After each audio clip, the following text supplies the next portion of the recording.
You know I'm a human, right? Not anymore, now you're a corpse.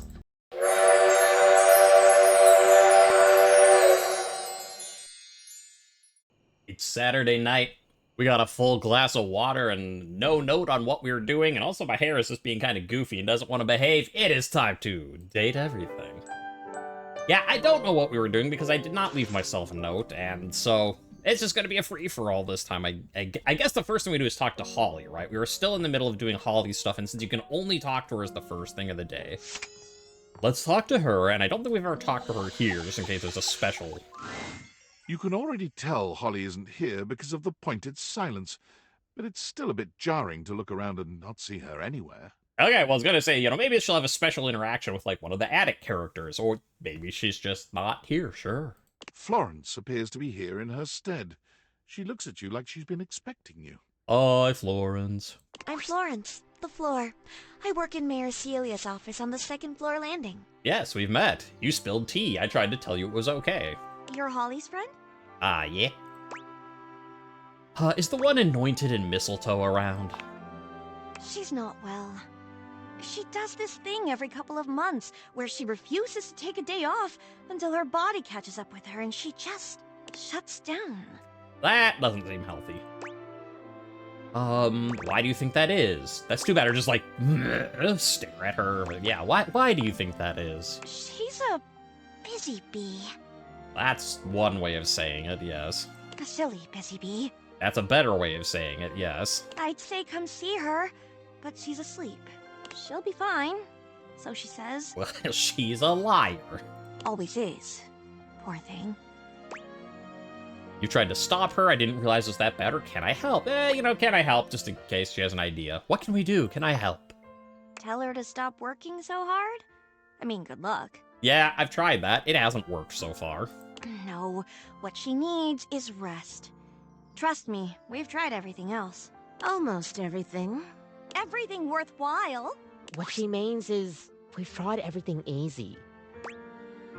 So, what haven't you tried? We haven't gotten her fired. That seems a little drastic. Yet. Ever. That seems a bit hectic for you, Kopi. We're not machines. Even if Holly comes close, it's not exactly sustainable or fiscal to work oneself to the bone. I feel like that the machine, the coffee machine, is the one saying we're not machines. We care about her. It's just painful to see her like this over a job that doesn't even pay that well. It pays atrociously. But your solution is getting her fired. No. Yes. No. Ugh. I'm noticing there's not much of a consensus. Okay. An awkward silence falls over your assembled group. No one can quite look you in the eye. We have... maybe... possibly... occasionally considered the thought. Regularly.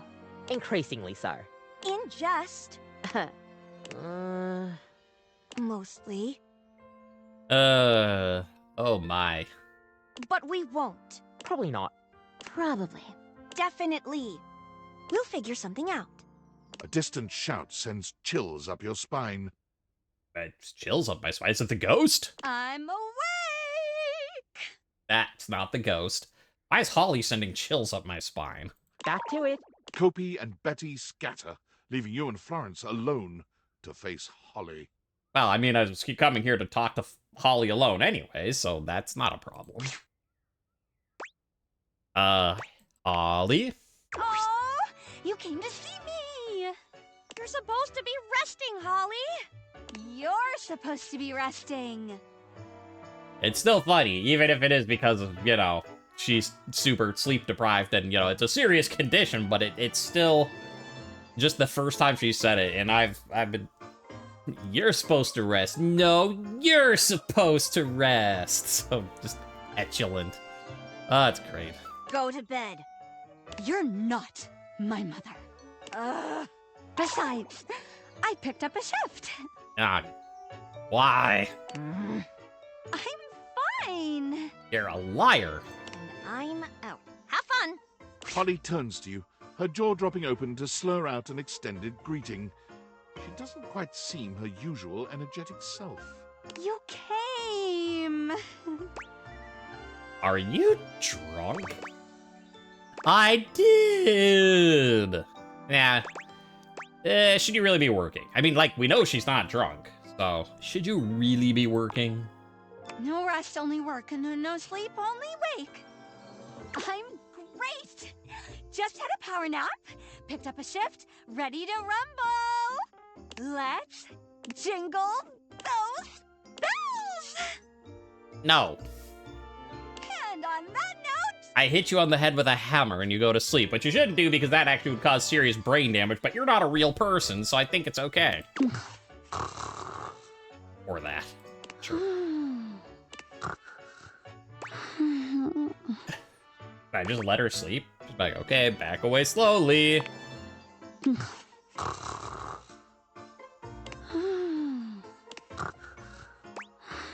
No, apparently not. You know what? I'm gonna do it though. I'm gonna do it like 5 times. I'll click through it fast because we don't need to listen to her snoring in its entirety. But just in case you can let her sleep.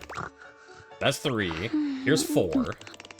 I mean, come on, we did it longer for Damon. We can do 5 to let her get a nap. Okay. Oh, huh, is that the Gleester bunny? Bruce, where's that big, beautiful, fluffy bastard? Bruce! Bruce! You honey bunny! Bruce! I brought milk and cookies. Oh, it's the other guy. With the beard. What's his name again? Silver. That's the guy with the beard.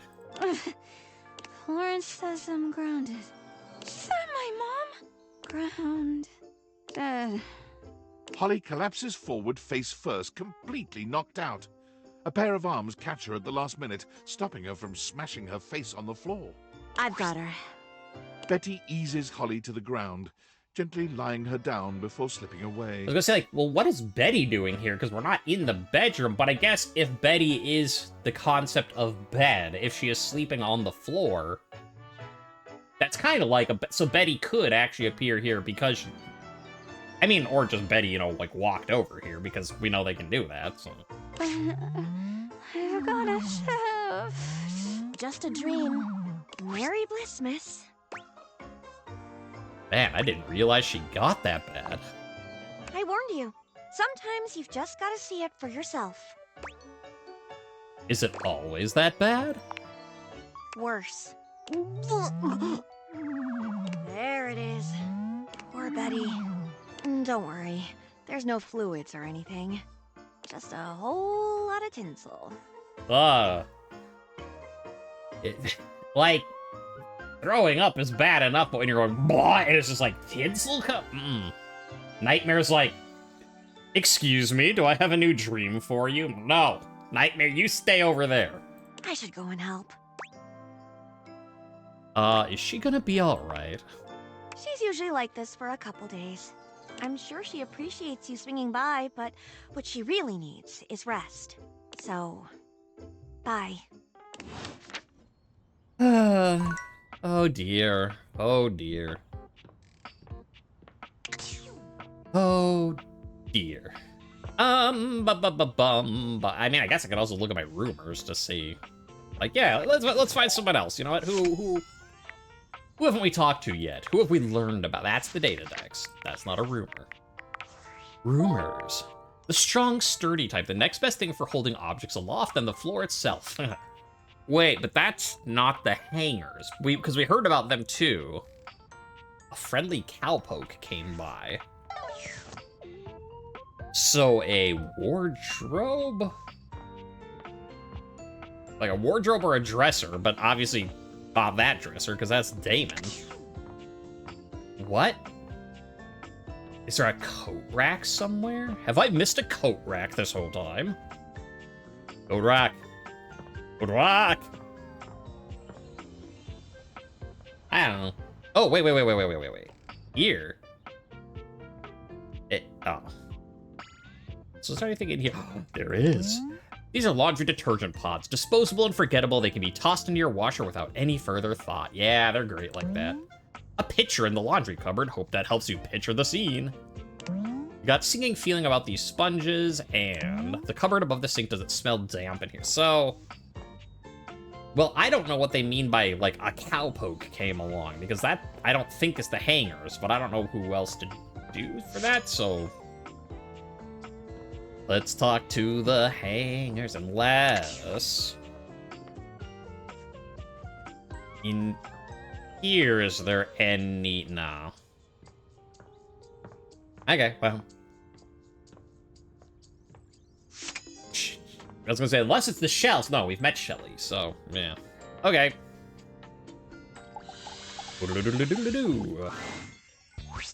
Shelley's endless energy doesn't seem to have lessened any today. When you see her, she's clutching a duster a bit too tightly. But that was not the shelf. Good to know, but I didn't do the hangers, I did the, like, the actual bar that the hangers are on. Good to know that counts as a shelf. Which, I mean, it makes sense. Like, I'm not like, what? It's Shelly? But, okay, I didn't know that, but... Oh my god, look who it is! How you doing? I mean, I know your date with Penelope didn't go well, but... I was just thinking about you, and here you are. Hello. I mean, I thought about you all night after you left, and it didn't make you show up. But then, like, it definitely worked this time. Yeah, definitely. You thought about me all night. What a coincidence, I thought about you all night, too. You seem tense. Yeah, well, we got a little flirty, you know, because before she was all like, I'm ruining this, So, like, you know, you're in our thoughts, too. That should hopefully make her happy and not, like, freaked out. Huh?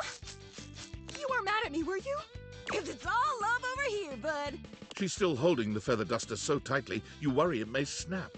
A distinct possibility with all that muscle.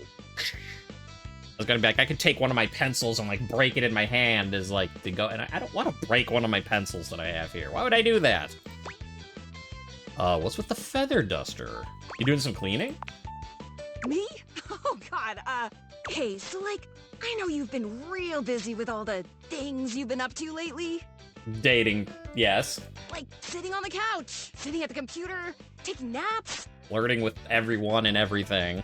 But since you haven't really been looking at me, like, ever, it makes sense you might not have noticed. I'm dusty. Well, I can fix that. I mean, like, I'm cool with it. Dust is great. It's so powdery. So if I, like, take a cloth and wipe it across you, is this like a massage? I'm just a little curious on where this dusting is going. That's all. I'm fine with it either way. I just, you know, I gotta know. But it's making me sneeze, and that makes it a lot harder to hang onto these walls, so maybe we could, like, live to the fullest and dust me. Yeah, live to the fullest in dust. Shelley thrusts the feather duster out towards you. Withdrawing her hand so swiftly, you nearly let the duster fall. Your humble feather duster. You've never been all that big on dusting, but this thing does get the job done. Does it, though? Because, like, if you dust with, like, something like that, isn't it what you're like, yeah, you're getting it off the surface, but all you're doing is putting it on the floor. You're just, like, knocking it up in the air. Like, a feather is not gonna, like, retain the dust. Gotta use, like, a damp cloth. Yeah, see? Use, like, a damp cloth to wipe it, and, you know, then you can, like, wash the cloth, and then it's fine. Or, you know, you use, like, a vacuum, depending on how high the shelf is, but... I'm sorry, feather duster, you're great. Shelley has her eyes shut tightly as she waits for you to dust her. She looks oddly nervous. Tickle, tickle. You actually want me to do this? Why wouldn't I? I've never wanted anything like I want this dusting, Brody. Shelley's reassurances aren't all that convincing, but you suppose a little dusting never hurt anybody? But Dust fast and furious. Dust gently. Dust thoroughly. Gently. Well, gently. Like, I mean, you don't want to just be like, bah, blah, blah. But I'm just trying to think, like, what will she not be a... Because, like, I don't want to, like, you do it gently, and then she's like, I'd take lunch, and she's embarrassed. But obviously, like, dusting thoroughly. What the hell does that mean in this context? Like, you know, I turn around, and Betty's like, I know what I want it to mean. I'm like, yes, I know, Betty. I know you do. But, like, I don't know if Shelly wants that. We'll go gently and hope for the best. Shelly winces when the duster makes contact with her. Fortunately, over time, your gentle touch allows her to relax. Though with Shelly, relax seems to be a relative term. Eventually, you get her clean, though it does take a little while. Precisely 3 hours, I would guess. You try to hand the duster back to her, but she shakes her head. You keep it. Wow, look at us, huh? You actually talked to me, and now you've actually cleaned me. Our relationship is deepening already. Yeah. You're not gonna leave now, are you? Nah. Got a lot of dusting you would make you less, Well, what are you so nervous about? I'm not nervous. Sure. I don't spend every waking moment gripped by the fear of failure. I think positive thoughts around the clock. Look, buddy, pal, boo-boo bear. I mean, this is the phase of a boo-boo bear. Let's be real. You're a human being and not a shelf, so like, I don't know if you can understand the kind of stuff I deal with. And that's okay. Nobody understands the pressure of being a shelf. Personally, I love being so unique that nobody gets me. I feel bad for her, but like, I'm not going to, but I kind of want to be like, well, Dasha the desk is kind of in a similar position. Like, big strong lady has to have all the pressure of keeping stuff held up, and just doesn't assume that anyone could actually like her for her. Imagine if I was one of those people who had tons of friends who supported them. Where would I be then? Supported? Happier? Happier? Hardly! You think just because people believe in me and support me, I'd suddenly shake off the fear of falling? Wow, I'd like to get a taste of some of that positive thinking for myself. Tell you what, pal. Why don't I show you just what kind of life I live? Okay. Next time you come back, I'll give you a day in the life of a shelf. And then you can see just how and why I maintain such an impressively sunny and positive outlook. Alright, I'm game. Do I have any choice? You call that impressively sunny? I'm like, where's the one where I can be like, okay, sure. Like, I guess? But, you know, I'm gonna do that. You call that, because I don't want to be like, I don't want to, but... It totally is. See you next time, pal. See you next time, Dodorino Boo Boo Bear. I'm gonna go to talk with Dasha. Hi, Dorian. You know, let's go from one Stronk lady to the next. Dasha is lifting an enormous stack of papers over her head, standing on one leg, barely breaking a sweat. She drops them as soon as she sees you. Ow! Oh, sorry, Penelope. Hey, Dasha, how's it going? It is going excellent now that you have arrived. After all, today we have practice date. Oh, yeah, we were gonna do that. Thought of going on a date with you makes me happy. Yes.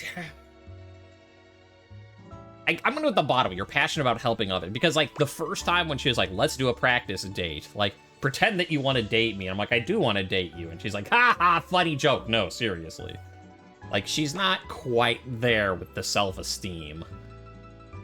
So we'll stay neutral for now. Most certainly, there is no greater joy in life. If there is one thing I have learned from dear Abel, it is that helping others is a great way to ignore the sadness within you. Wait, what sadness? Yeah, you, Shelly's just like, no one gets me. You are kind of... I'm not saying you're exactly like Shelly, but I'm just saying you two got, you know, you could start a support, because they support the, and both of them are like, stop making fun of our problem. You think because I am strong, I am not able to feel sadness? That's not what I meant. That But... because I smile, I do not cry into my pillow at night? Oh, shit, If you pinch Dasha, does she not shout, hey? that one I don't know. I am just as human as you, my friend. So human, in fact, that even when you are hurting my feelings, I am still going to be helping you. I didn't... So, let us begin our practice date. All right. Here we are on our first date. Where have you chosen to take me? The bowling alley, the strip club, a restaurant.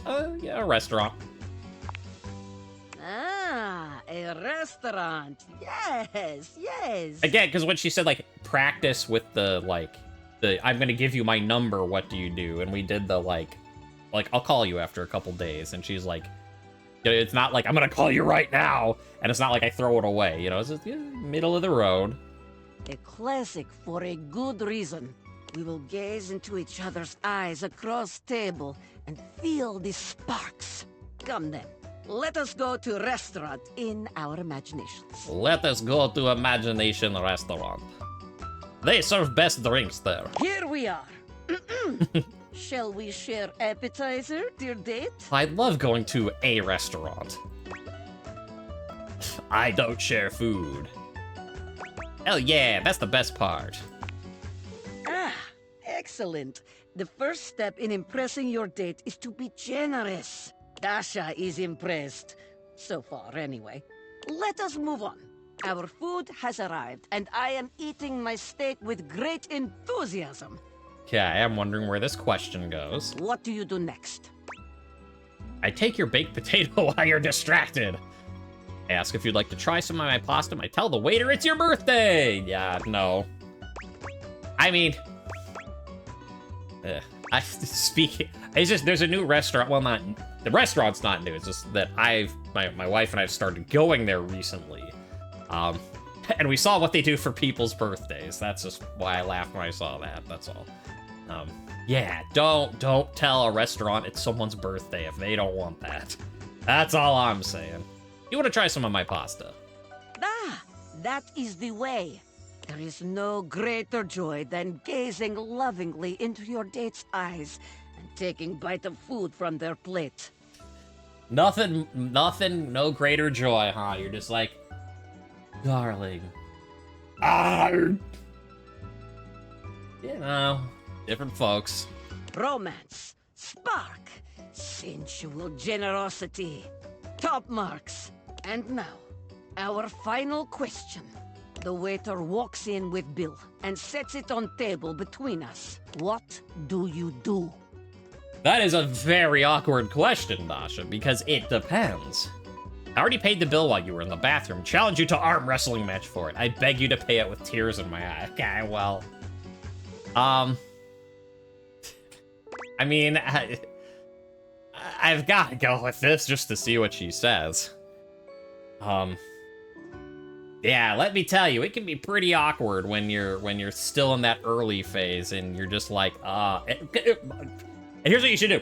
Just, you know, again, we'll put the game aside for a second. Just like get some real life stuff going on. Is if you're on a date, like it's not just like that you're with someone and you happen to end up at a restaurant type of thing. Like if you plan a date with someone and you both know like you are going on a date, just talk about it beforehand. Like it can be a little weird to be like, oh, so how do we want to do this? Like, do you want me to pay? Do we want to split? Like, but trust me, it's way less weird doing that than if you're just like, oh yeah, I'll pay it, and the other person's like, wait, what? Or, you know, stuff like, just trust me on this one, right?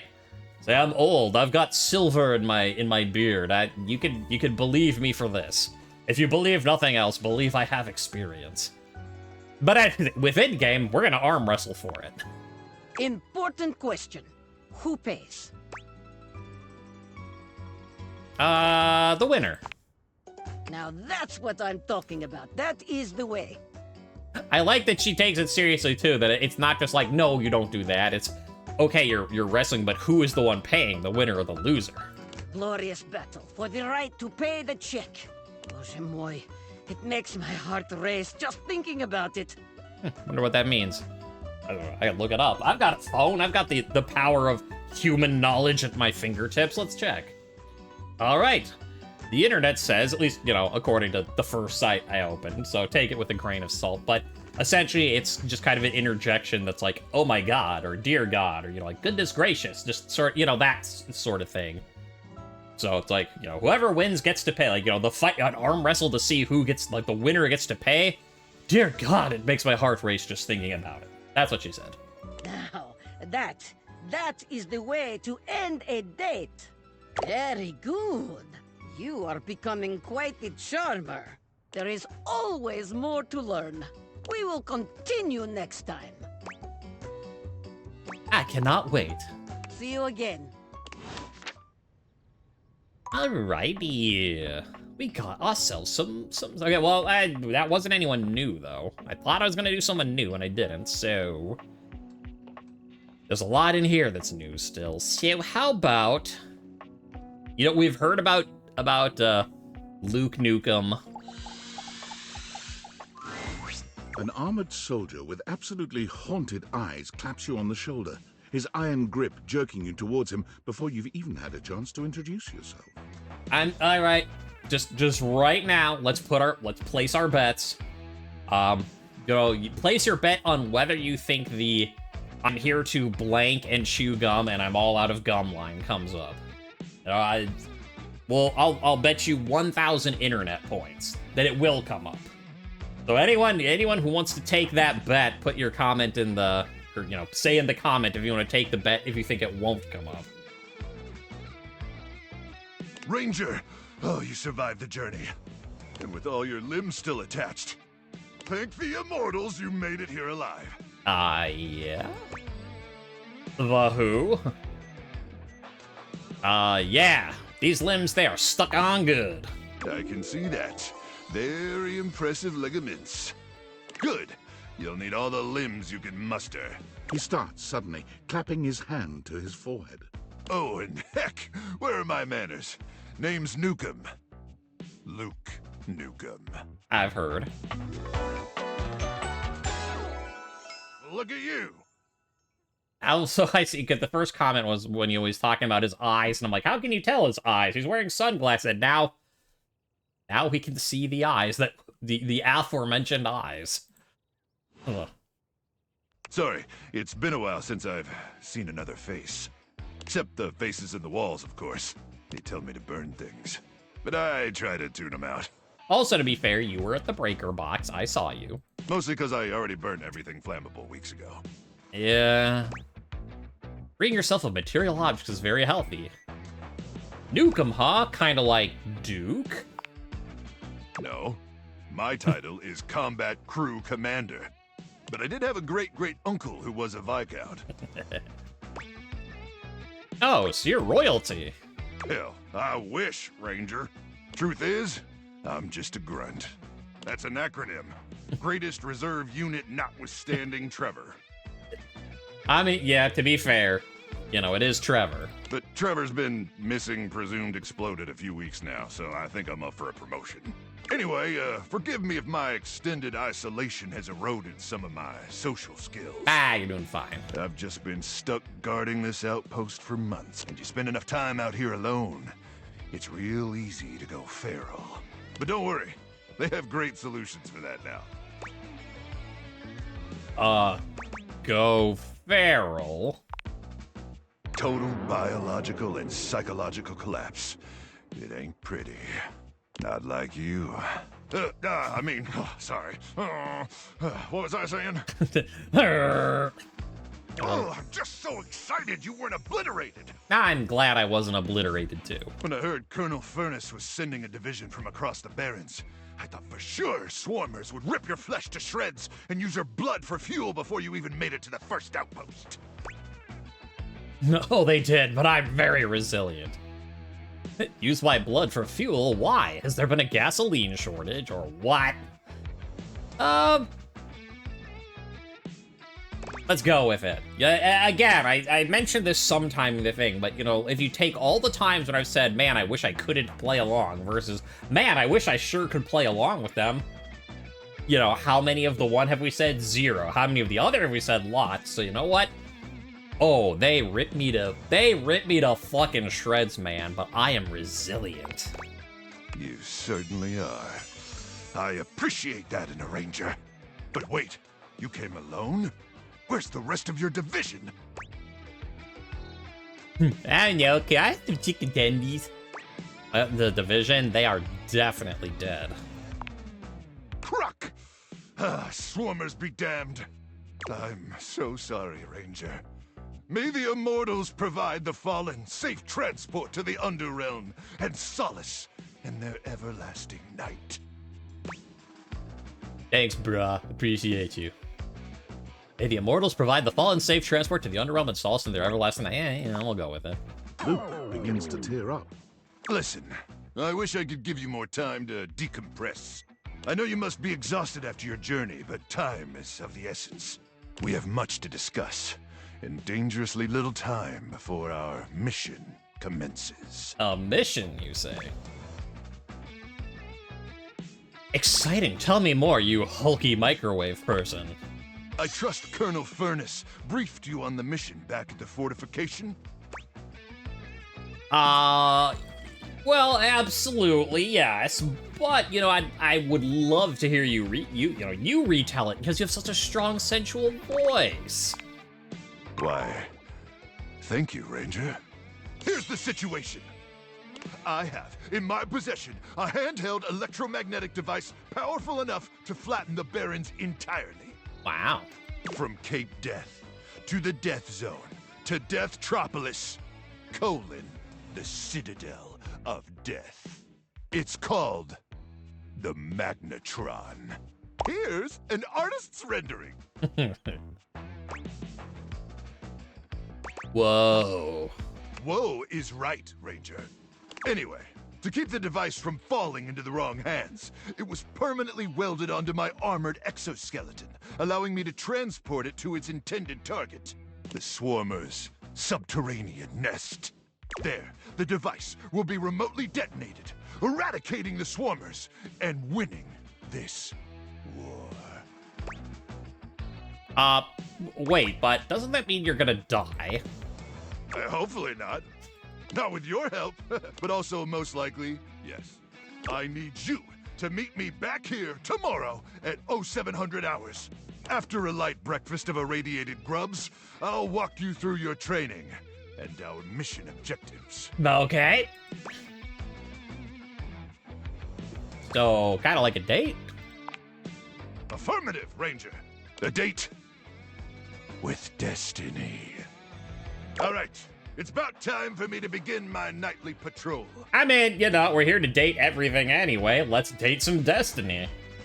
Gotta make sure no swarmers infiltrate our defenses. May the immortals watch over and protect you. Okay. We got one of them types, I see. We got one of them types. Do we want to talk to Kopi? Do we want to have another, what the? Did I leave the sink on? Wasting water. How dare. Yeah. We could have another talk with Nightmare. You know, sure. No, we need to see someone new again. We saw one new face, but we need 2 new faces.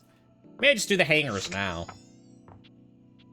I was trying to do them earlier. I was, doing the rack earlier, and it wasn't. But... 5 handsome himbos in colourful jumpsuits are flexing and chatting animatedly amongst themselves. When they notice you, they begin to buzz with excitement, all speaking in rapid-fire sequence. Yo, check it!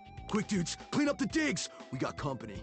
Some real fine company, if you know what I'm saying. How's it hanging, homie? The world is a bleak and unforgiving hellscape. sorry, I was just talking with Luke Nukem.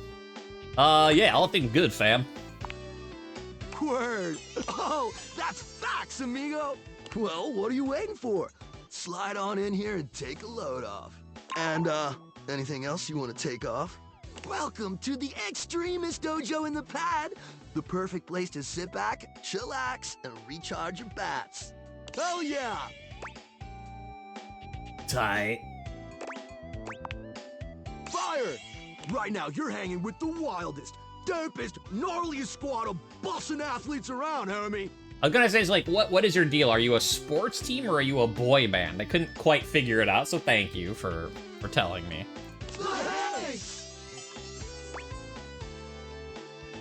Wait, so if you're the Hanks, does that mean that you're all named Hank? Yeah. We're the Hanks. Wicked.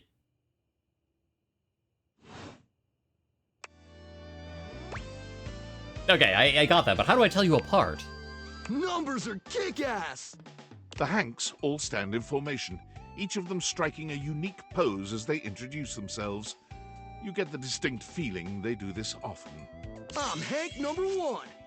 I'm Hank number 2. I'm Hank number 3. I'm Hank number 4. And I'm Hank number 5. We're the Hanks! Yeah, I got that. Brought to you by Red Bull. Well, that explains it. I'm not sure I get it. Who are you again? Do you play for whose favorite ball team? Nah, they're the Hankies. We're the Hanks! It's funny. Yeah, that makes perfect sense. Oh, we make so much sense. We're totally into sensuality. So what are you guys getting up to in here? It seems pretty sporty. That's right. We're the wildest, most fearless, gnarliest squad of extreme athletes in the house. We base jump, we lava board, we cheese roll. If something's hot enough, we'll ride it all night long. All right, so Hank 3 is the flirty one. We laugh in the face of danger, even though we probably shouldn't. We've tasted the adrenaline of them all. What does adrenaline taste like? Believe it or not, grape. Grape. You wouldn't think that, but it's actually true. High key slaps, bro. Man, are you guys just like adrenaline junkies? No. Man, you guys are just adrenaline junkies, aren't you? Oh, we're way beyond junkies, hot stuff. It's legit insane. But no cap, we live here with you. We're casa roomies, amigo. And yet you don't pay any rent. Yeah, I get that. We don't plan on crashing here for much longer, though. With our new sponsor, the cash is gonna start rolling in. Maybe. Yeah, who's your sponsor? I mean, they said sponsored by Red Bull. Red Bull's our sponsor, brah! Very cool. Their bowls have the most riz, no cap. Wait, I'm sorry, are you saying bowls? Yeah, they're a company that manufactures exclusively red-colored bowls. It's so lit. And they're not just a sponsor. They're our fam. They fuel our adventures.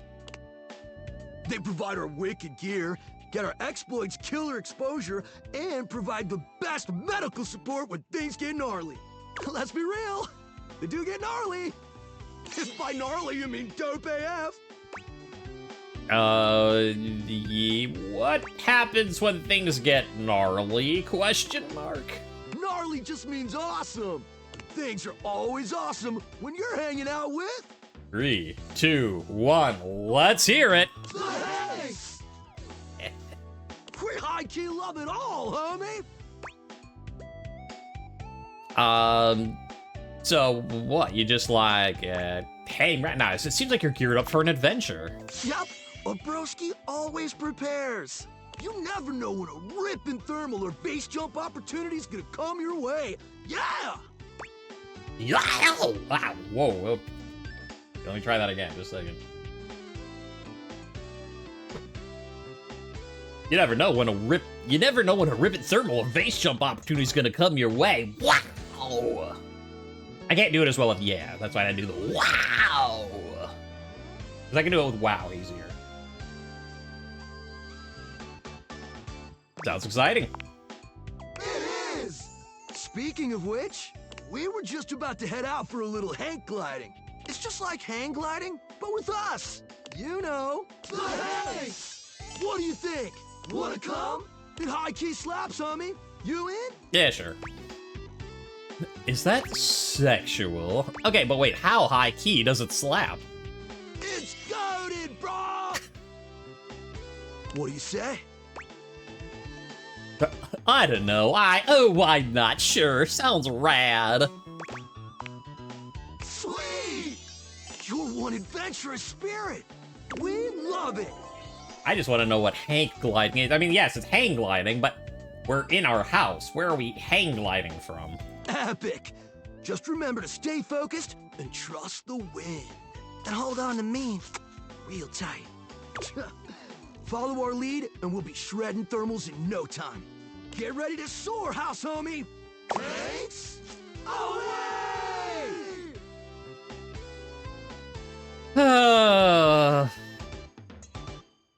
That's funny. Aren't you glad we did the Hanks? Instead of just seeing old Nightmare and I mean, they were funny, but on the other hand, no, I kind of miss Nightmare too. Hey, we could get her just by pure randomness. And you know what? Because I keep forgetting so many times, let's just buy day. Look at our new people. Voiced by Travis Willingham. You've met Luke Nukem, a hardcore space ranger stuck guarding an isolated outpost against an indefinite threat known only as the Swarmers. His mission is to infiltrate the Swarmers' subterranean nest and destroy himself and his adversaries using a bomb implanted in his armor. He appears to not really be a microwave. Are you prepared to keep the way safe? Yes? Then stop this dating nonsense and get back to your post. Likes fighting Swarmers, achieving mission success for Colonel Furnace, saving the Barons. Dislikes missions concerning chicken tenders. I'll just mark that as new, and now, the Hanks, voiced by Robbie Damon. You've met the Hanks, a team of 5 handsome dude bros in colorful jumpsuits who are total adrenaline junkies, sponsored by Red Bull. They need to keep the wild stuff coming. They invited you to come Hank gliding with them. You went for it. Come see them again for another adventure. If you're hankering for a harem of high-flying, handsome hunks, then look no further than the Hanks. Sure, they're all different hangers individually, but they share the same passion for adventure and adrenaline that keeps them all moving forward to the next jump zone. You'd never dream of breaking up this polyamorous playdate, and if you're lucky, you just might end up in the center of their attention. Well, at least until the next epic low-pressure zone comes in, sponsored by Red Bull. Likes thermals, waves, the majestic dance between gravity, death, and freedom. Dislikes reading. Alright. Day number 1. Sponsored by The Hanks!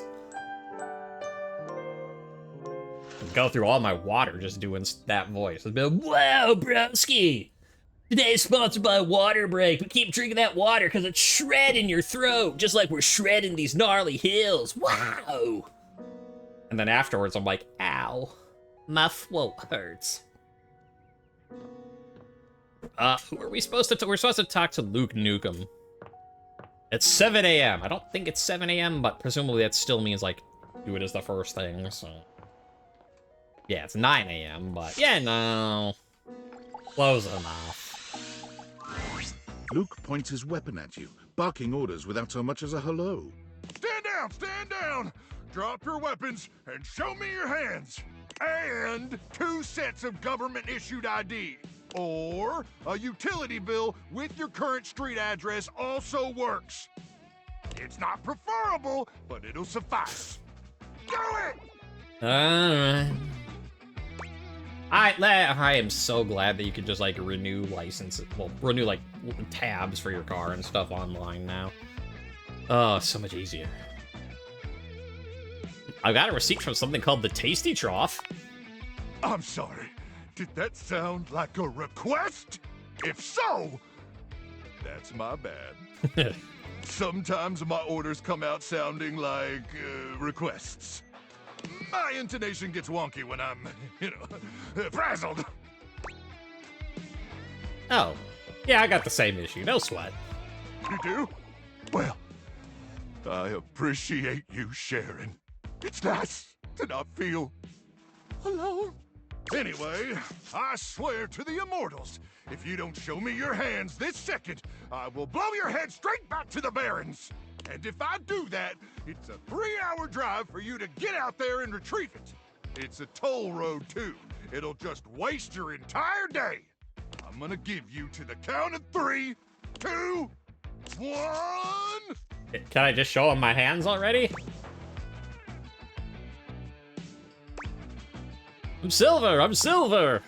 Luke squints at you for just a few seconds, and then he lowers his weapon with a relieved expression. Oh, Ranger! It is you! Ah, sorry.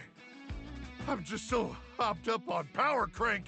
Then everything starts blurring together like a Monet knockoff that fell in some acid. Hey, you know. That's a descriptive way of saying it. Next time, tell me sooner, would you? I don't want to accidentally blow off any of those pretty limbs of yours. Wait, you really think they're pretty? Ooh, best limbs on a ranger I've ever seen. I am sorry about nearly blowing your head off, though. I just thought you were a swarmer. They infiltrated our defenses last night. Sneak attack. Oh, no. They came about 0200, probably intending to assassinate me, ensure I don't complete the mission. But I got the drop on them. How did you manage that? Well, I continuously pump power crank directly into my veins. Keeps me perpetually alert. Uh-huh. On account of the power. And also the crank. Reckon I've been awake now for 49 months or so. You have a question with Holly falling. I don't know. Wow, that's nuts. Yeah, but the power crank manufacturers say if my liver self-immolates, they'll grow me a brand new one in a tank. That's the power crank guarantee. Yeah, nice of them, I guess. But getting back to the issue at hand. It's true, I guess dead soldiers can't buy more power crank. The swarmers did their best to neutralize us, but I dispatched them easily. Easily. They never would have reached the device anyway. It's hidden deep, deep, deep within my chassis, and no one gets in there. Would you let me in there? How dare you? Oh. Oh, I see. You mean in that way? Well, now may not be the most appropriate time to have that discussion. The most appropriate time. But perhaps that's a conversation we should continue after the mission. Yeah, I'd like that. Assuming I didn't, like, you know, watch you just blow up or something. But, you know, we'll cross that bridge when we get to it. If the bridge isn't blown up, too. Anyway, I'm glad you're here now. We can go over the details of the mission. Mm-hmm. Yes, sir. That's the spirit. We'll show those swarmers who controls the Barrens once and for all. Luke looks around, patting himself down for something he doesn't seem to find. Uh-oh. Do you have a pen and paper handy? Or some other kind of note-taking instrument? Maybe some chalk? Yes, I do. Actually, yeah. Sorry about paper and pen. I got that, too.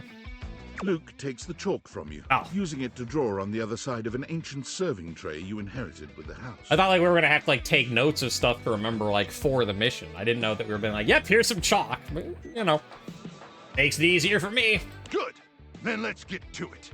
At 0900 hours tomorrow, we leave here and head 10 clicks southeast into the death zone. That'll take us just past the Sea of Death and the all-inclusive Death Resort on Death Beach. Mm-hmm. If all goes smoothly, we'll arrive on the outskirts of the Swarmer's Nest around 0700. You getting all this, Ranger? Wait, there's an all-inclusive resort? Of course. Just because there was a nuclear holocaust doesn't mean the citizenry don't need to relax and get some rays. Mostly gamma rays, but they'll get you tan all the same. Just faster. And on the inside. Yeah, that makes sense. Once we reach the Swarmer's Nest, I'll need you to initiate some sort of distraction. Mm-hmm. Something that'll allow me to slip past their security undetected. Any ideas? I could lure them away with some mouth-watering chicken tendies if I had some mouth-watering tendies. Yes, but I'm not gonna share it right now. A surprise, huh? You've got a flair for showmanship, Ranger. I like that. Anyway, once I'm inside their defenses, I'll give you the signal, and you'll remotely detonate the device, okay? Okay, what's the signal? I'll yell detonate the device, like, really, really loud. Yeah, it's a good signal. Now, go get some beauty sleep. We got a big day ahead of us tomorrow, and if you see any swarmers in the night, remember to aim for their genitals. That's where their brains are. May the immortals watch over and protect you. I mean, you know, we're here dating everything in the house. Maybe the same could be said of us, huh? Oh my. All right. Well, now what? Now what? Now what? So hey, curtain rod, open up. Let's get some light in here. Well,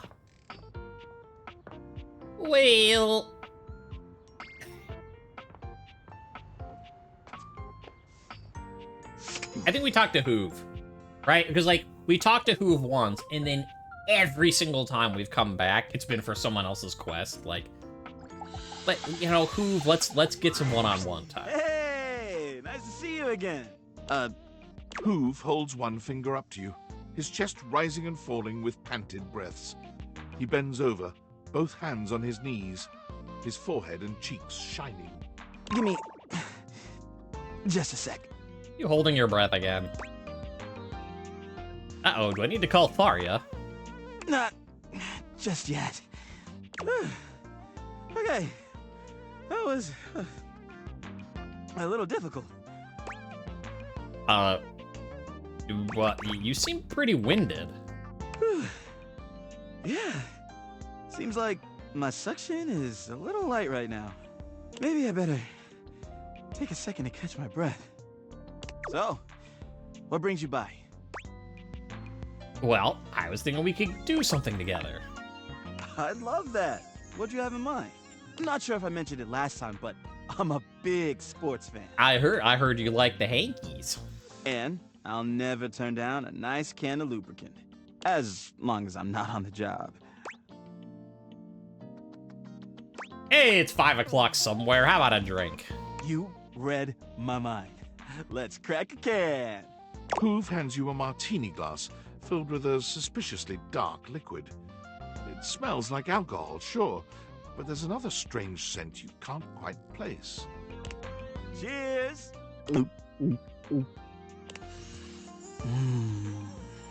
The drink tastes distinctly like the scent of motor oil, Hmm. and it leaves an unpleasantly greasy feeling behind. You know I'm a human, right? Not anymore, now you're a corpse.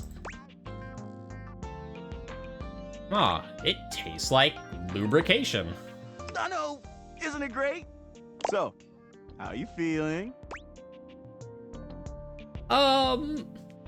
Like I'd like to know more about you. Sure, I'm an open book. I mean, lyrics, like, actually an open book? Yeah, but you know what I mean.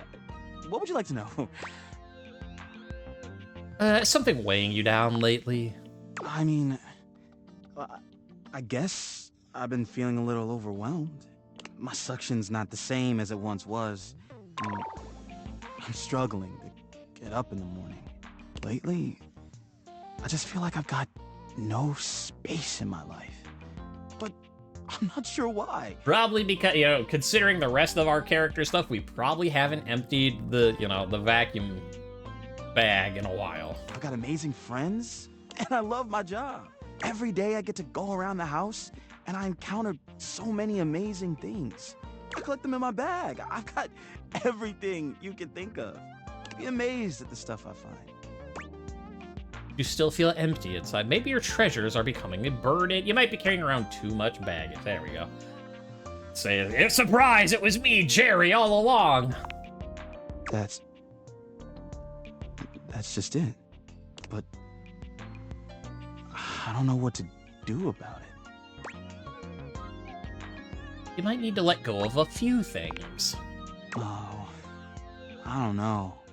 All that stuff is kind of private. I'd love to show you some things, but why should I trust you? Well, because I'm trustworthy. Sorry, but I don't think that's gonna cut it. Maybe I'll show you later, when I know you better. Anyway, I probably better go. Thanks for hanging out. Alright. At least that was not like a quest to stuff. It's just like legit, just like, you know, once I get to know you better. Hub. toaster. You think toaster will be its own thing, or is it gonna just be like a conglomeration of kitchen appliances?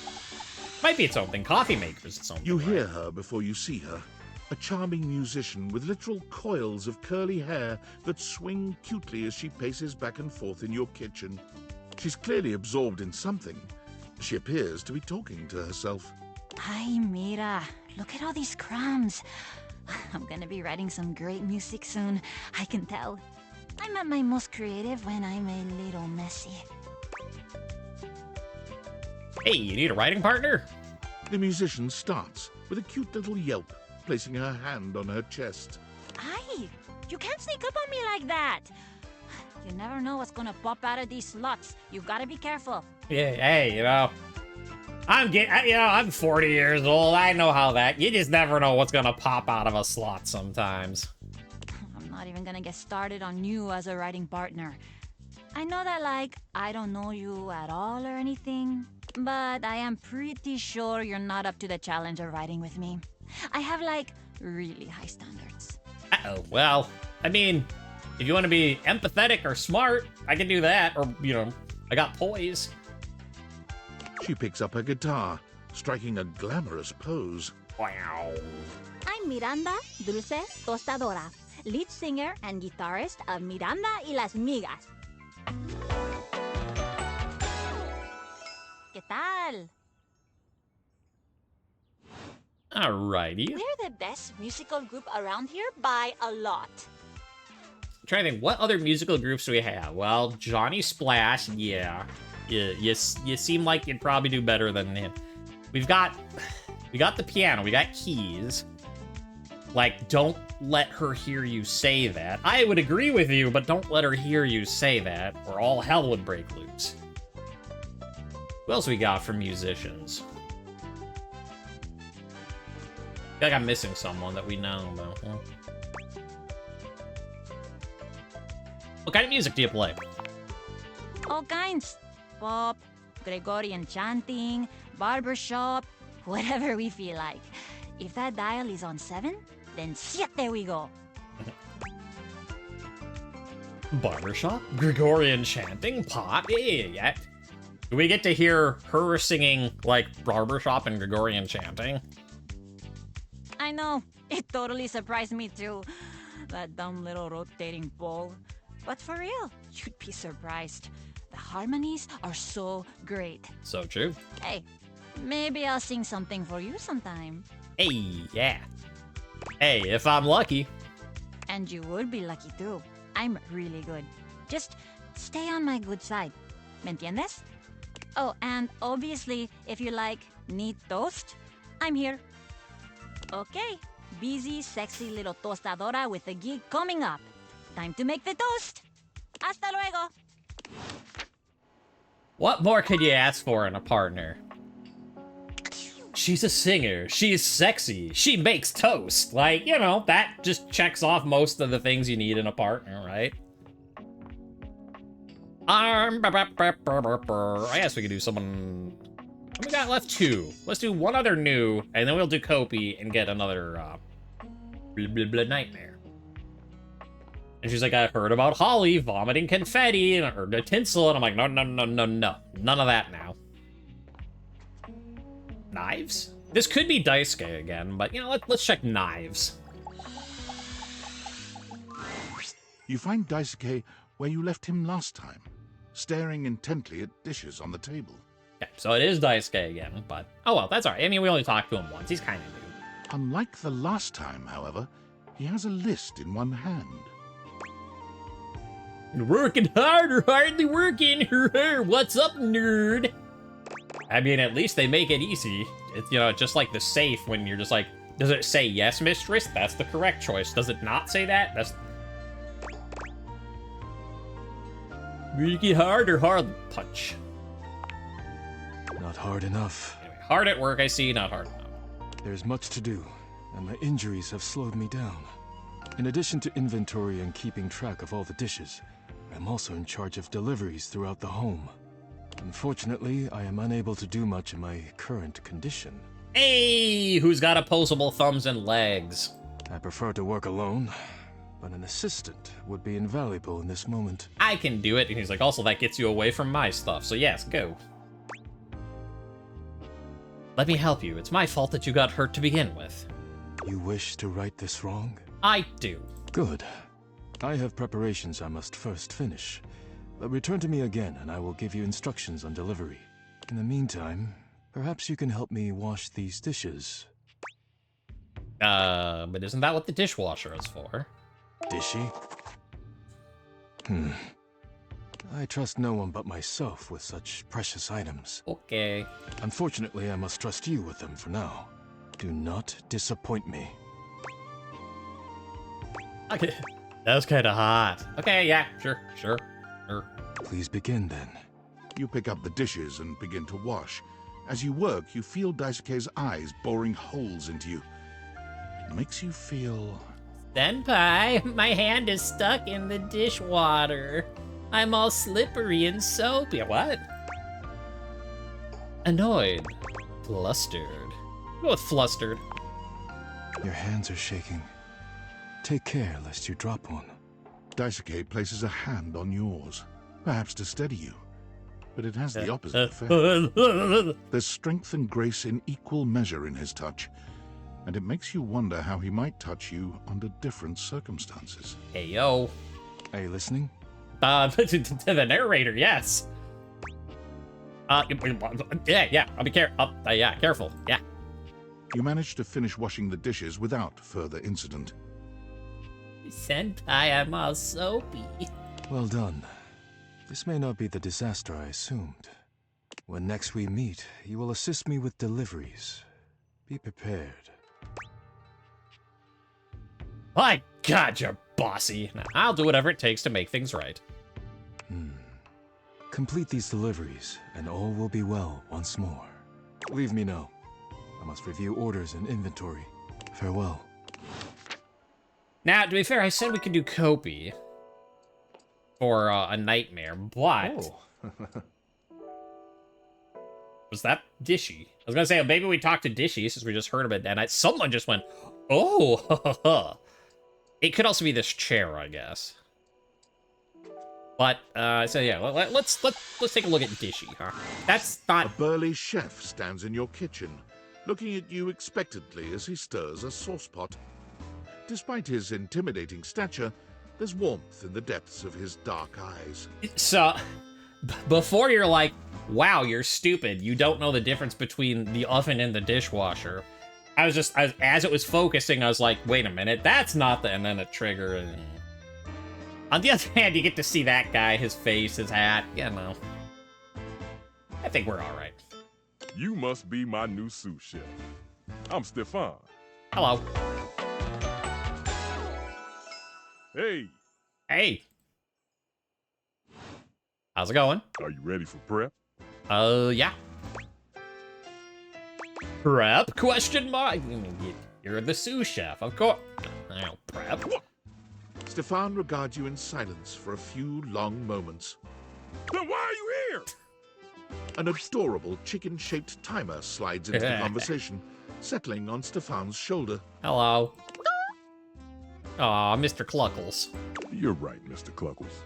I could stand to be nicer. He takes a deep breath, steadying himself, then points dramatically at you. You. You? What are you doing in my kitchen? Well, but this is my kitchen. This is my kitchen. You must have me confused for someone who thinks this kind of thing is funny. I'm busy. I've got a whole lot of folks to feed, and unless you are here to help, I need you to step out of... Wait. Do you smell that? No? Yet you possess a nose, do you not? Yes. I make do with my hood. Yes. I'm preheated. I know. Thank you, Mr. Cluckles. Always keeping me on track. Like some humans who come in my kitchen just to distract me. But, aw, the little chicken timer. That little chicken timer offers more help than you can imagine. He understands the type of establishment I'm trying to run around here. Are you okay? Only a human who doesn't understand cooking would ask me that. Cooking is life! It's not just food, it's your soul. Maybe one day you'll understand that. Until then, I'm wasting heat standing around here talking to you. Okay, wait. Anyone ever tell you how rude you are? I thought you were done. Well, of course they do. And they didn't know a crepe from a grape. So I couldn't give a damn about what they say. But I know a crepe from a drape. Does that count? Go on, shoot. Okay, Mr. Cluckles. All prep should be done in 7.5 minutes. Start the timer. And go!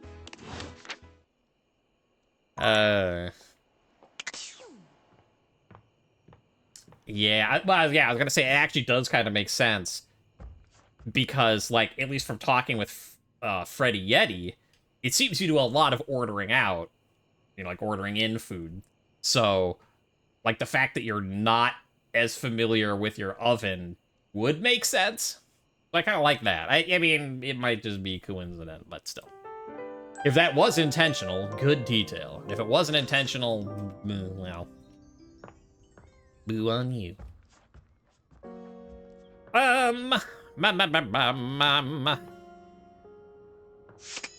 Let's go do the dishwasher, who I was trying to do in the first place, but no, let's go do Holly. Do another morning one. Right, but Luke Newcomb's missions in the morning, he can wait. What's he up to anyways? He'll just fight some more swarmers. We'll talk to Holly, then we'll talk to Dishy. Florence is still here in Holly's place. She shakes her head when she sees you, confirming what you've already suspected. Oh, you're back. She's still out of it. She went really hard this time. I want to help. Whatever you're thinking of, we've already thought it. No. Hear me out. You're all ears. I'll get her fired. I'm going to take her on a date. Good luck finding the time. Say, this game is called Date Everything. I finally have the solution for one problem. I'll tell her it's Valdivian in July. June? What the hell month is it? She'll say she's got work. She'll believe it, though.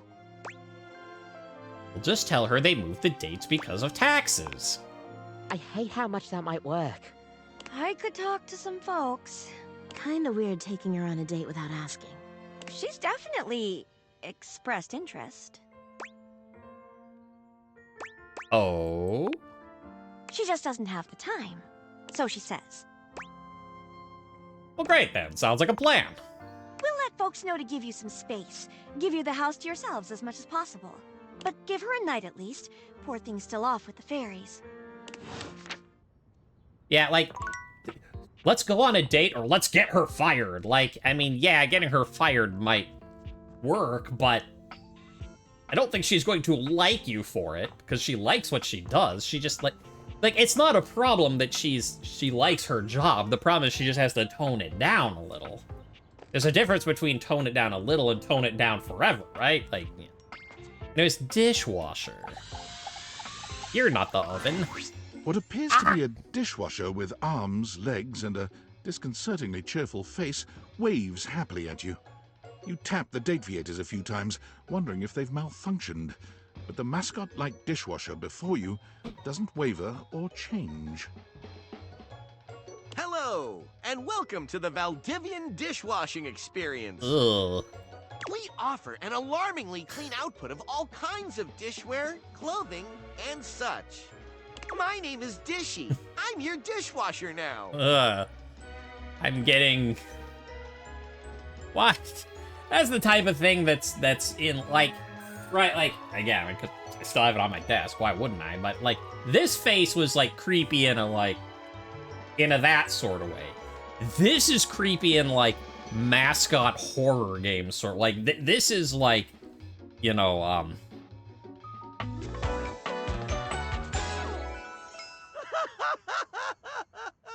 Yeah, your laugh isn't convincing me that this isn't a horror game now. Just kind of like, you know, like it's just gonna take a mashup of like, you know, Bendy and the Ink Machine and like Five Nights at Freddy, Indigo, all that stuff. Just kind of smoosh them all together and you get this guy. To Hi. get started, please connect me to your internet so I can get started knowing exactly what I need. No. What do you need to know from me exactly? I just need to know some basic information. Dishwashing habits, dishwashing preferences, past dishwashers owned, financial records, preferences on fruit flavors. For soap, of course. Uh-huh. Financial records? Records of finances. Why do you need those? I just need to know some basic information. Dishwashing habits, dishwashing preferences, past dishwashers owned, financial records, preferences on fruit flavors. For soap, of course. Yeah, no, this is too weird. You're staying disconnected. That's completely fine. We can absolutely operate in offline mode. Would you like to wash dishes? Yes? Wonderful! Please connect to the internet for the best dishwashing experience. I mean, how can something be so amusing and yet also just like my personal hell that's happening in real life at the same time? I don't understand. No, not this again. Are you sure you want to use offline mode? In online mode, the possibilities are limitless. I don't like that face. What kind of possibilities are we even talking about? With unlimited knowledge of your habits and data, I can make the absolute best dishwashing choices for you. Imagine, plates delivered at the perfect crisply heated temperature. Admire, nary a crumb nor stain on no single nor multiple dishes. Revel in the dishwashing experience.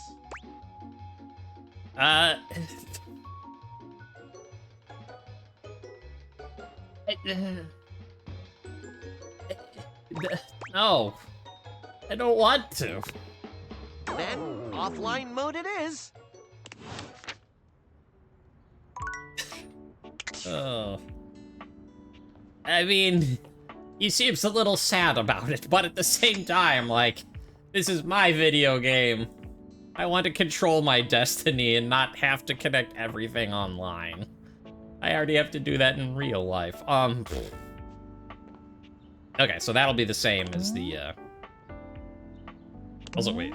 Oh, no, we were right. The roosters don't lay eggs. What are you? Oh, the air fryer. Oh, sure. Why not? Let's air fryer it up. As you walk into the kitchen, you're overwhelmed by a strange feeling. It's sort of like being watched, but it's more than that. You feel as if you're being evaluated, scrutinized by a presence that isn't all that impressed by what it sees. We saw you in, Suha's thing. She created you. And at the time, I thought maybe this, I totally forgot, because, like, the heating coil on the top and, like, I thought that was gonna be the oven. But now with the religious, because he's the air fryer. I get it! The joke isn't lost on me! Woo! It doesn't take you long to pinpoint the source of that feeling. A cleric of some kind dressed in black and grey robes, with a coil of sorts atop his otherwise bald head. He's handsome in a sterile and intimidating sort of way, but you can't even imagine this guy dating anyone. He's just so severe.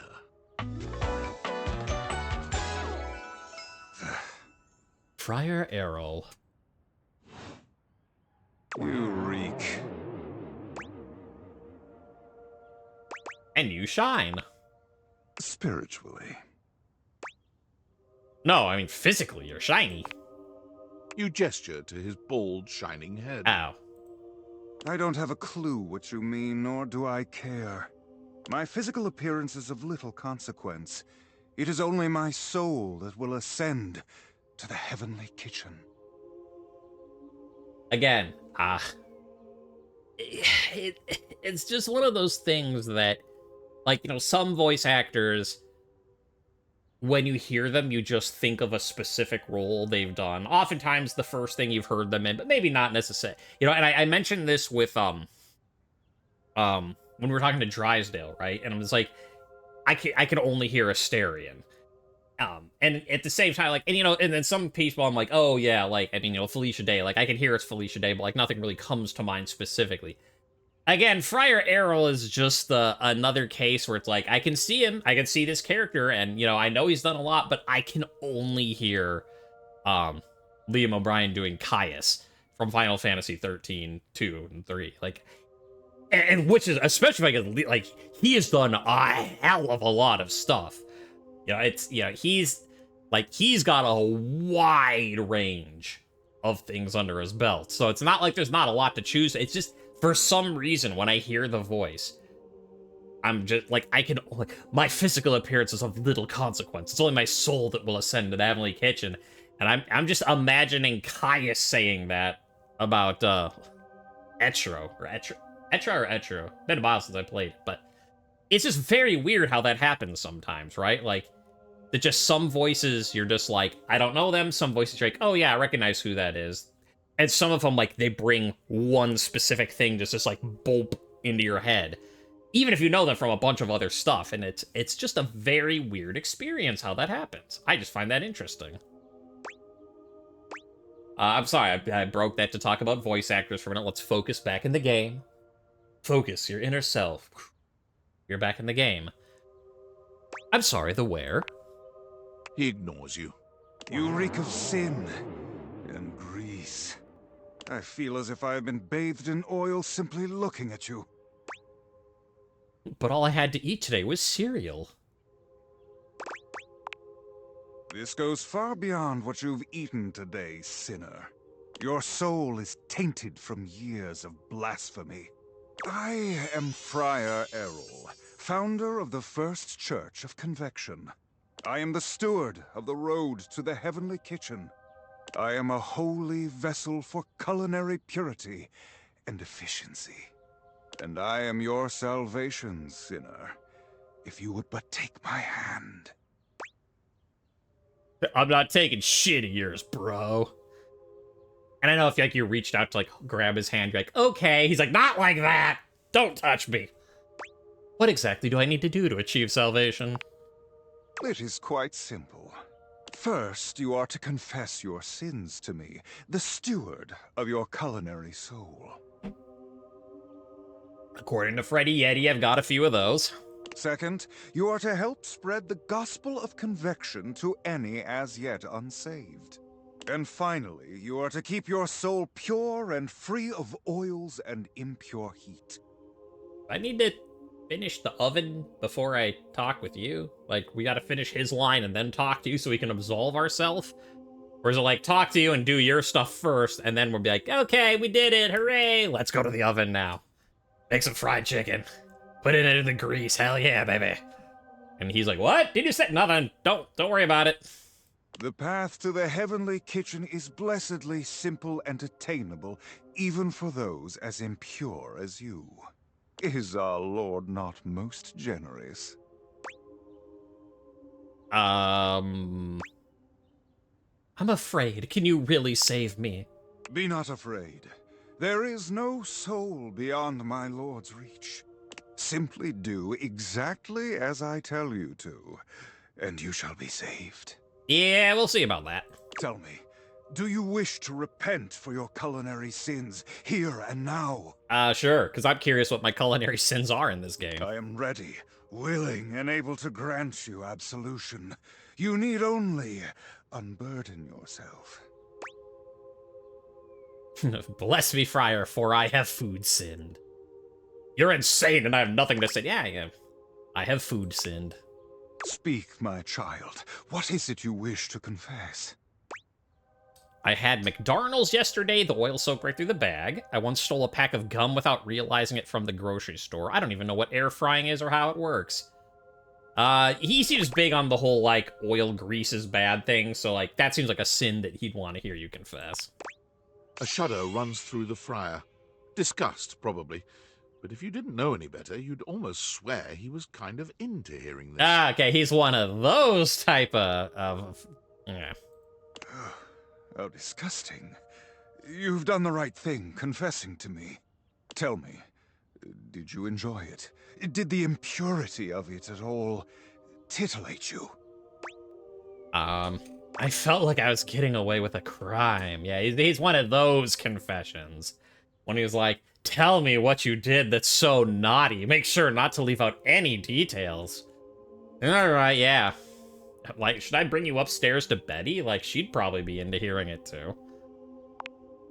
It is insidious, is it not? The way the grease devil tempts us. Even I am not immune to temptation, perfect though I may be.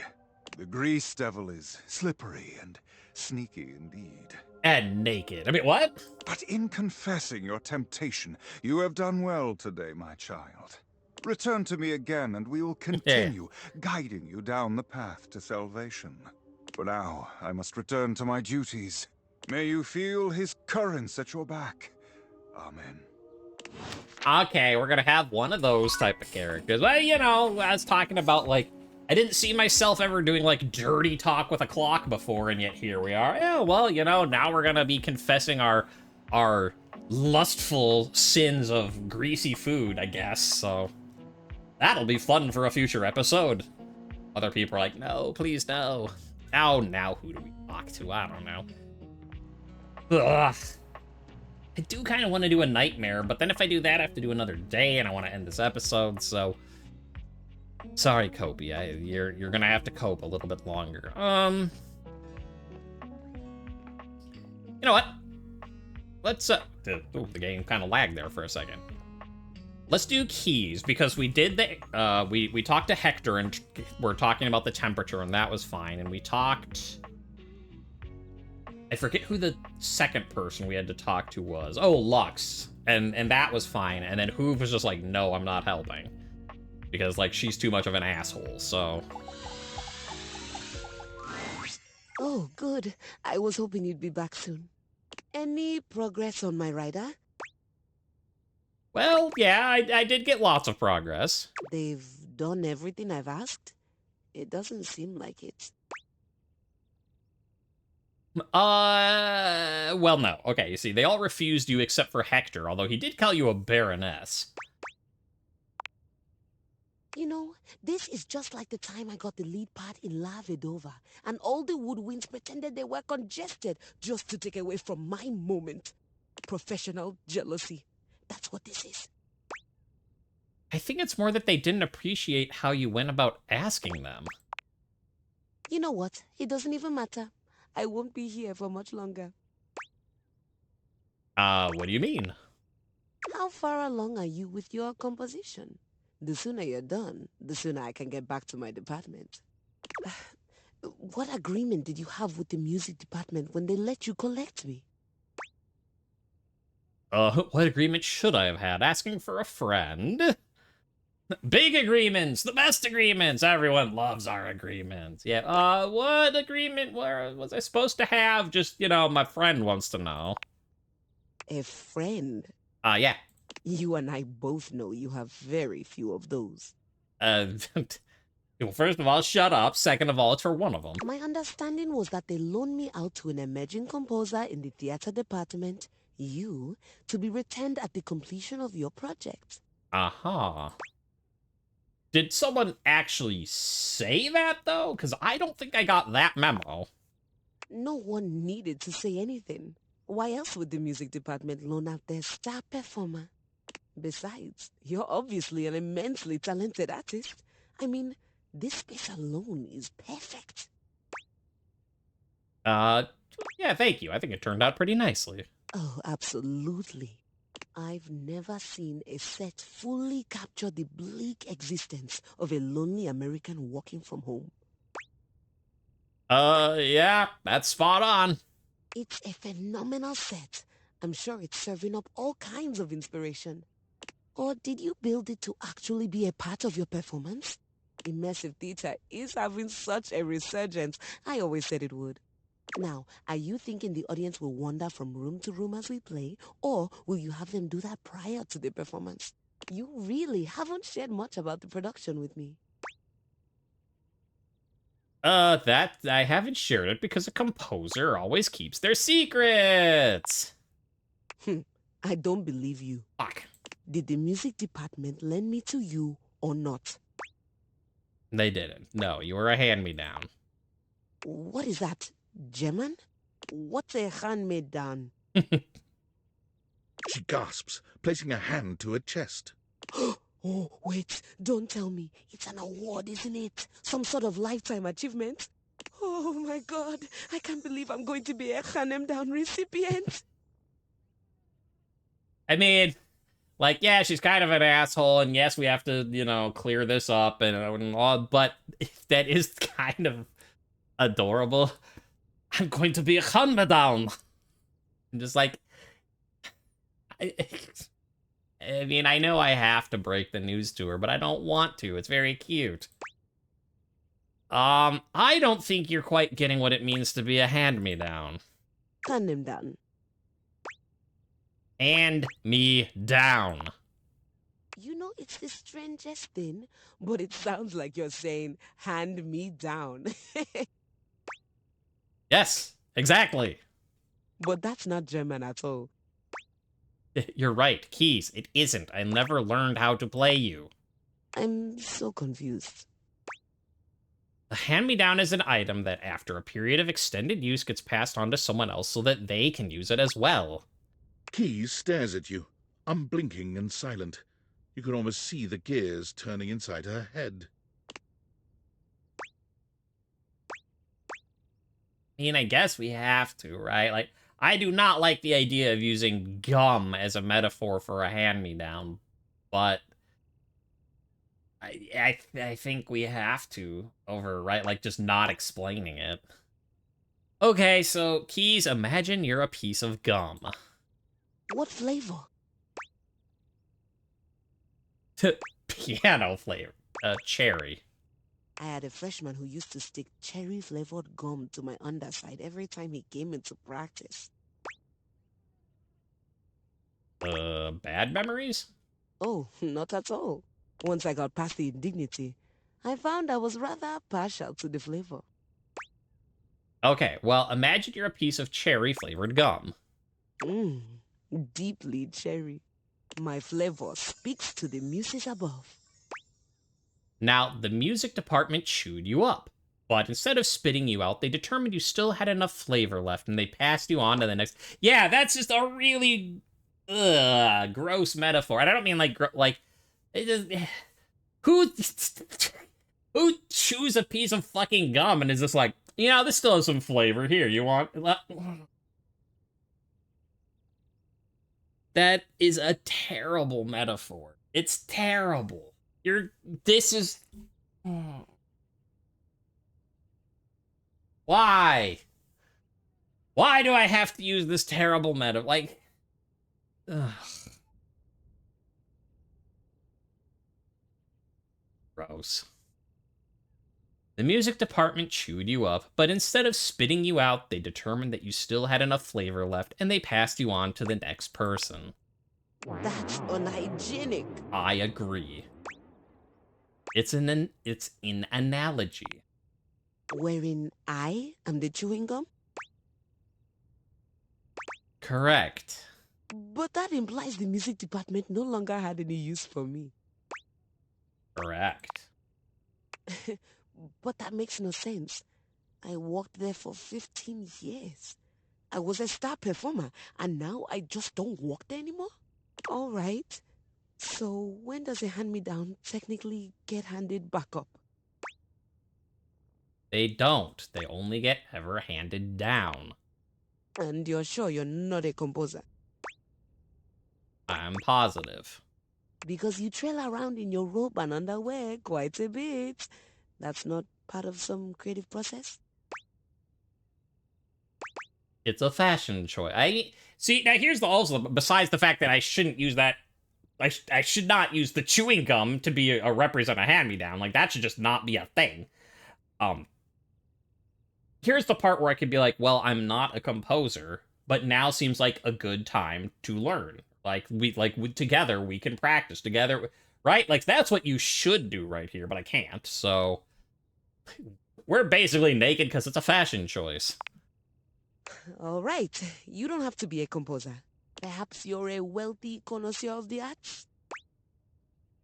Not wealthy, not a connoisseur, not a wealthy connoisseur of the arts. I am a wealthy connoisseur of the arts. Well, I'm not wealthy, but we did hang up a bunch of art. So, what you're telling me is that not only did I get handed down without my knowledge, I also have no job, no musical prospects, no financial prospects. You're not a composer, and this is my home now. Yeah, in a nutshell. Keys gives you a pleasant smile. Fantastic. Would you please excuse me? I'm going to go scream in the highest octave I can manage. Fair enough.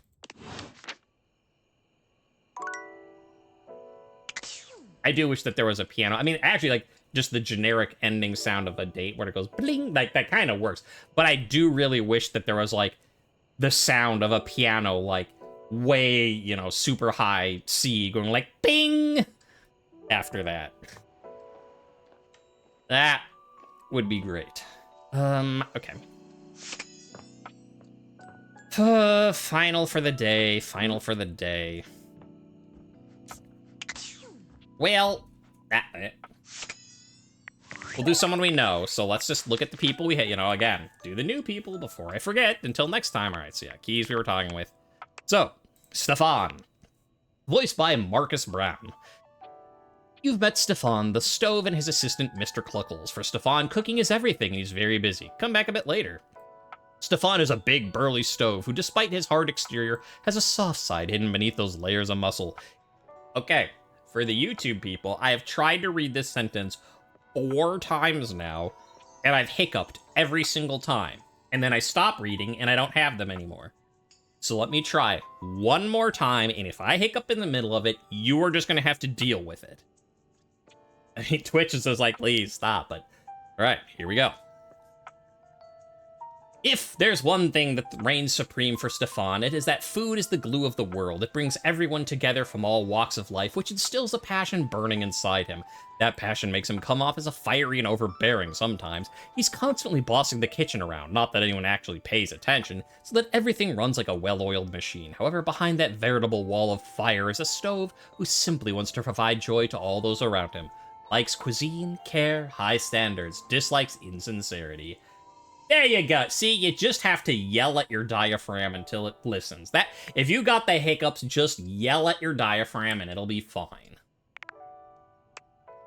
Luke Nukem, we already read, but, you know, that's new. So, Miranda. Voiced by Christina V.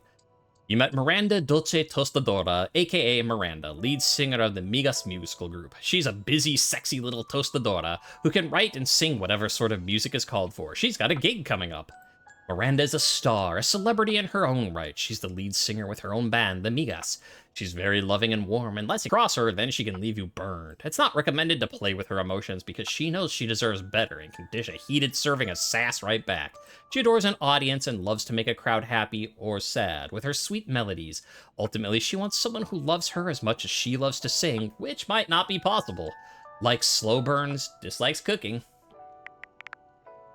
Dishy! Ugh. Voiced by Eric Bauza. You met Dishy, enthusiastic provider of the Valdivian dishwashing experience. He is very appliancey. He asked that you connect him to the internet, but you refused. Yes, that is his real face. There's nothing more to be done about it at this time. Likes being helpful, being handy, being here for you. Dislikes constrained. Daisuke is new, not new. Friar Errol, though. Voiced by Liam O'Brien. What did I say? I said. I just heard Caius. He was right there. Anyways, you met Friar Errol, a deeply serious, highly repressed air friar who believes it is his solemn duty to lead the world down the path of the heavenly kitchen. You confessed your culinary sins to him? Friar Errol is a deeply serious, highly repressed air friar who believes it his solemn duty... That's just the same thing. Up until the you confessed your thing. Hey, what sort of copy-paste is that? Hey, how dare you have one copy-paste in this, like, hundreds of thousands of tens of thousands of dialogue lines. How dare you?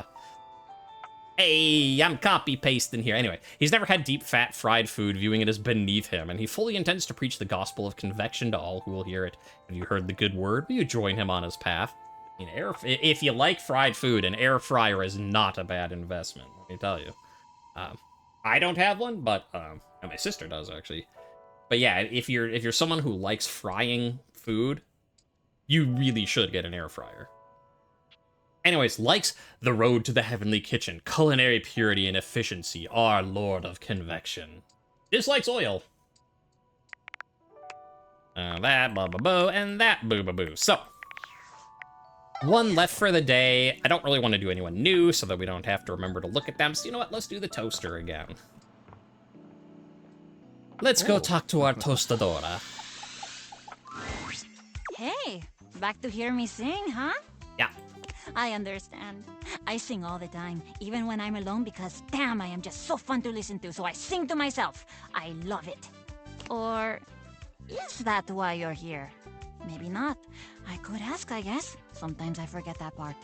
So, ¿qué pasó? Wanted to ask you more about your set. I wanted you to toast something. Oh, just like talking to you. No, tell me more about your music. I really? Yeah. Por supuesto. What do you want to know? I'm an open toaster on this stuff. I could talk about it forever. No. For the love of all things brave, stop this nonsense. Oh, hey, Stefan. Hey! The sauce bubble that has called me from my ruminations deserve more sobriety and sincerity than hey!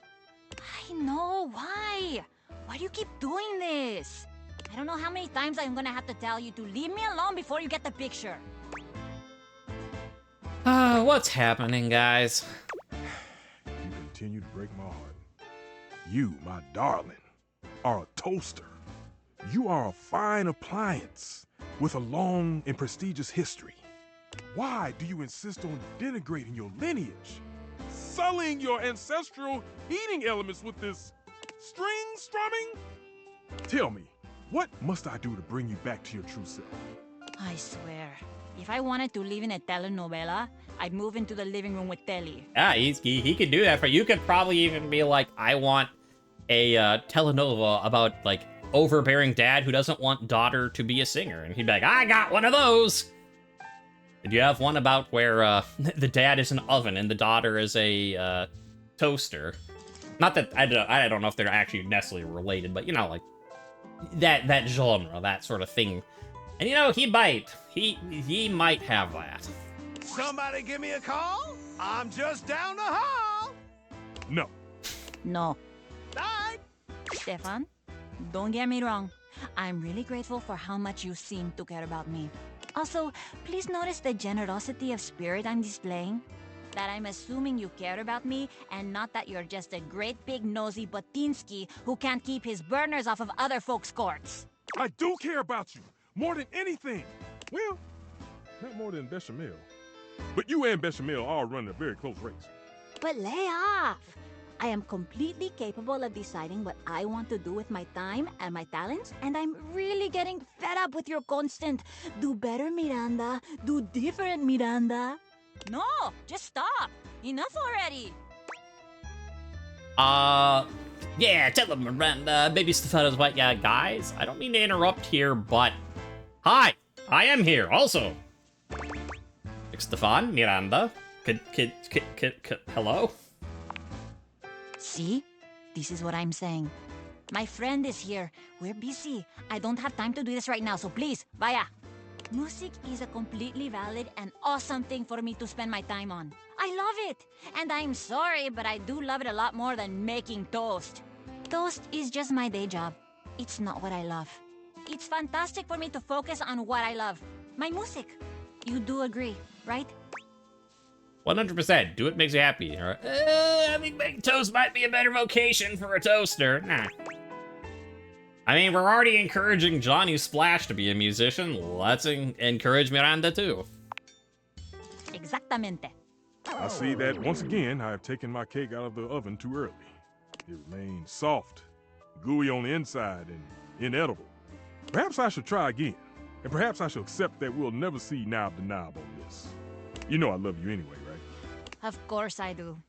And trust me, you're gonna love me even more when I write a song about you. Ah, yes. I'm sure I will. Well, goodbye then. Simmer on, my dear one. You're gonna write a song about him? Oh, no, definitely not. Are you kidding? You think he was dramatic just now? You should see him when he's happy. It's a thing. I don't have energy for that. And now, que vaya. I am very busy. Come back later, maybe. I might have more time when this burst of inspiration is out of my grates. But I wanted to hear you sing. I don't know. Oh. All right. Well, that will call it for this episode. So, yeah. We will continue on next time, and again, I didn't write down any notes on what we're doing, so we'll be just as blind next time, and who knows? Who knows? On the other hand, even if you have a plan with this game, you don't know, right? So, until then, who the fuck knows? 3, 2, 1, let's hear it!